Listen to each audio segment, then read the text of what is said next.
Entre os heróis do Brasil, que são muito pouco falados e lembrados, nós temos o Sargento Max, conhecido como Rei das Patrulhas. O Sargento Max Wolff, da Força Expedicionária Brasileira, nossa querida FEB, ele era reconhecido pela coragem, liderança e sangue frio em missões extremamente perigosas. E tinha algo nele que o fazia diferente da maioria das pessoas. Ele tinha um cuidado quase paterno com os soldados mais jovens. Muitos deles, em sua primeira experiência de combate, ele protegia, orientava, ensinava. Ele sabia que liderar era, acima de tudo, cuidar de gente. É importante deixar claro aqui que o Sargento Max ele não tinha a obrigação de lutar na Segunda Guerra, por causa da sua idade, por questões de saúde, mas mesmo assim ele se voluntariou. Ele era policial militar no Rio de Janeiro e fez isso deixando algo muito importante para trás, a sua filha no Brasil, para atravessar o oceano e lutar pela liberdade em um país que não era o seu.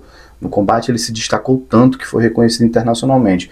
Entre as suas condecorações está a Estrela de Bronze do Exército dos Estados Unidos, uma das maiores honrarias militares americanas concedidas por bravura em ação.